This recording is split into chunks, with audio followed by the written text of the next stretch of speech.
Halo teman-teman, perkenalkan namaku Yenjarut Anastasia Simatupang. Aku dari PGSD F 2021 Universitas Negeri Medan.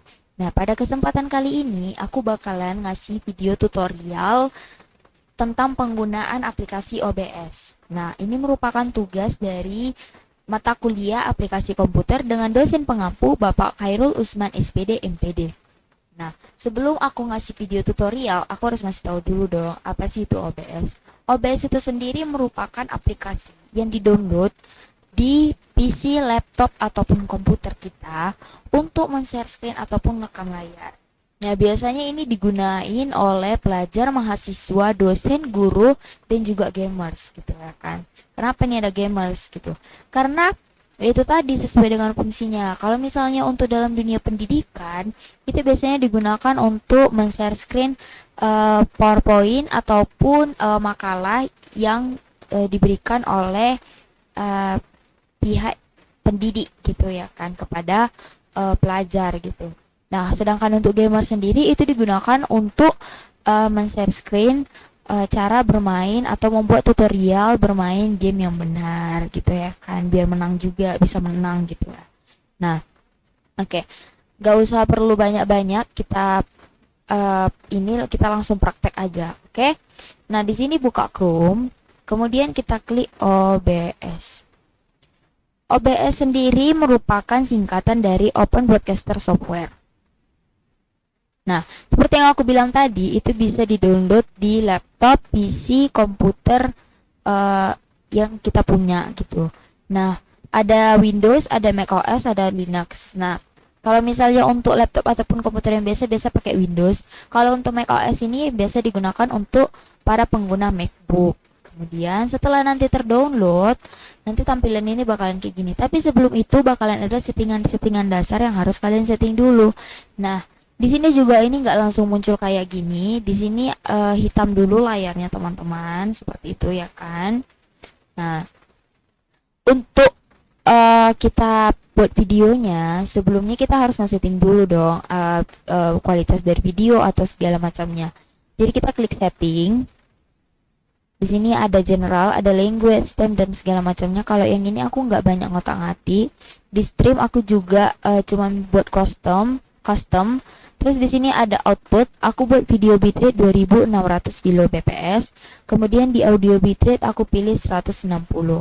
Nah, ini yang paling penting adalah untuk mengetahui letak dari video yang kita rekam layar ataupun kita share screen dari recording pad. Ini bisa diperhatikan di mana di iniin. Kemudian itu contohnya gini, aku buka folder. Kalau aku di PC kemudian di videos. Nah, ini beberapa contoh, ada yang videonya udah aku buat cuman gagal ya, mau buat perbandingan juga. Di sini juga ada recording quality, aku buat same as stream. Kemudian recording format aku buat MKV. Kemudian ada audio aku buat sample rate-nya itu 48 kHz.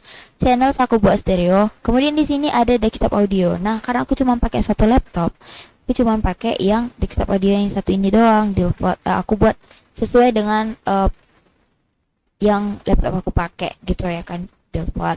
Kemudian di sini ada desktop audio 2, aku buat disable. Kemudian untuk mic or auxiliary audio aku buat default. Untuk yang kedua dan ketiga aku buat disable karena aku cuma pakai satu laptop. Beda ya teman-teman kalau misalnya kita pakai dua laptop. Ini dibuat sesuai dengan pengaturan dari laptop ataupun komputer yang kita pakai. Biasanya ini untuk nge-share screen, kayak yang satu nge-share screen, yang satu lagi itu buka aplikasi OBS-nya kayak gitu. Ini juga gitu ya kan. Nah, untuk meters aku buat di key rate-nya itu aku buat fast. Kemudian untuk peak meter type aku buat di same peak kayak gitulah. Untuk yang ini aku nggak banyak ngotak-ngatik juga.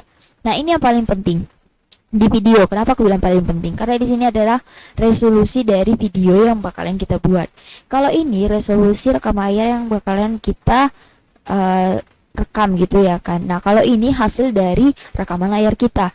Kebetulan aku buat yang paling tinggi karena juga laptop aku memenuhi dan memadai gitu kan. Jadi tidak tidak membuat jadi lemot. Kenapa aku bilang tidak membuat jadi lemot? Karena Terkadang kalau misalnya kita buat kualitasnya tinggi, resolusinya tinggi, tapi keadaan laptop kita tidak memadai, maka itulah nanti yang membuat laptop kita jadi ngelek kayak gitu. Untuk hotkeys juga aku nggak banyak buat apa-apa karena aku juga masih pengguna yang baru. Di sini ada proses priority, aku pilih high. Untuk yang lain juga nggak ada. Nah, terus di sini gimana sih cara buat ada layarnya ini?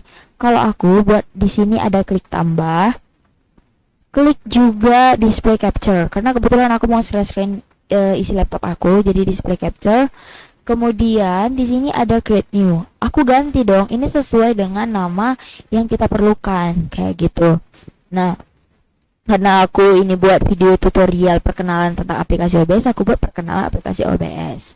Setelah selesai nanti klik OK. Nah, untuk selanjutnya ini cuman hanya kita ngomong tanpa kita ada nampak muka gitu ya kan. Nah, gimana nih caranya kita ada nampak muka ya kan? Klik tambah, terus kita buat video capture device. Nah, di sini harus diganti, di sini itu harus diganti nama sesuai dengan kamera yang kita pakai. Nah, karena kebetulan aku pakai kamera internal, maka aku buat kamera.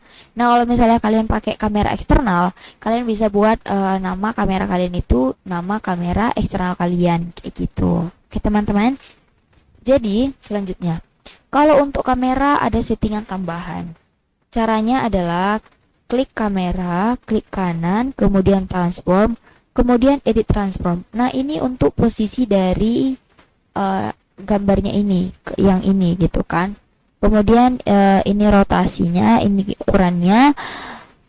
Yang paling perlu diperhatikan sih posisi sama crop left, top, right, bottom kayak gitu. Nah, karena kebetulan tadi punya aku awalnya itu dia kiri kanan kayak lebar banget, jadi aku potong nih 200 tapi rata gitu ya kan. Dah, singkatnya setelah selesai nanti klik X saja. Nah, tapi sebenarnya kalau untuk position kita bisa sendiri ngatur dari sini nih, membesarkan, mengecilkan juga. Oke. Nah, ada juga yang harus diperhatikan.